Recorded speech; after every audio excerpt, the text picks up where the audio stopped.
중동 사태 장기화로 우리 경제에 빨간불이 켜지고 있습니다. 환율 상승으로 기업들의 원자재 조달 부담이 커지고 해외 투자와 생산에도 차질을 빚고 있습니다. 치솟는 국제 유가는 서민 경제에 직접적인 영향을 미치면서 물가 상승 압박도 키우고 있습니다. 중동발 경제 위기를 타개하기 위해 민관은 물론이고 우리 정치권도 하나로 뭉쳐야 할 때입니다.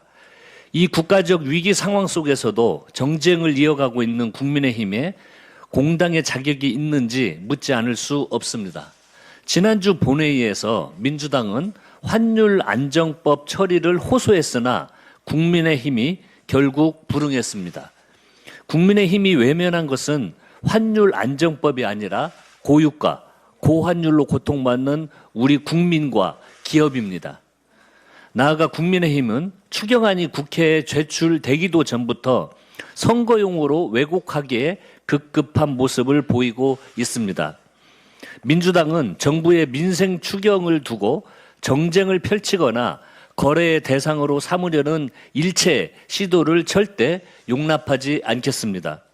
국민의힘이 해야 할 일은 혹세무민이 아니라 위기 극복을 위한 민생 입법과 추경에 즉시 협조하는 것입니다. 중동 사태 해결을 위해 국회가 할 일이 많습니다. 국민의힘이 공당으로서 최소한의 소명의식이 있다면 지금 당장 무책임한 국정 발목 잡기를 그만두시기를 바랍니다.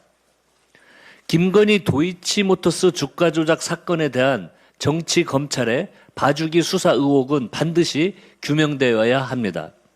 이창수 전 중앙지검장이 일선 수사검사에게 무죄 판례를 참조하라며 면죄부 가이드라인을 하달한 사실이 밝혀졌습니다.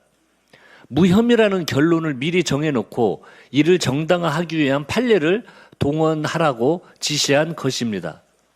검찰권이 사법정의를 세우기는커녕 특정인의 범죄를 덮어주기 위한 오남용된 사실에 아연실색할 수밖에 없습니다.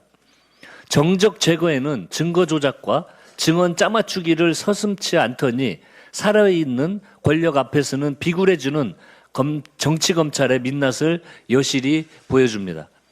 특검은 엄정한 수사를 통해 검찰권 남용의 실체를 낱낱이 파헤치고 법과 국민 앞에 군림한 정치검찰을 단죄해야 할 것입니다. 한국갤럽이 지난 17일부터 19일까지 만 18세 이상 1,004명을 대상으로 한 여론조사 결과에 따르면 이재명 대통령의 국정 지지도가 67%로 취임 후 최고치를 기록했습니다. 민생과 국익을 위해 밤낮없이 일하고 주제와 격식을 따지지 않고 소통하는 대통령께 국민의 신뢰가 모인 결과라고 생각합니다. 정부가 중동 위기 극복을 위해 선제적으로 내놓은 석유 최고 가격제와 전쟁 추경 등 위기 관리 능력도 긍정적인 평가를 받는다는 분석입니다. 민주당은 속도감 있는 입법으로 이재명 정부의 국정 운영을 강력하게 뒷받침하겠습니다. 국회는 어제 박홍근 기획예산처 장관 후보자와 황종우 해양수산부 장관 후보자 인사청문회를 진행했습니다.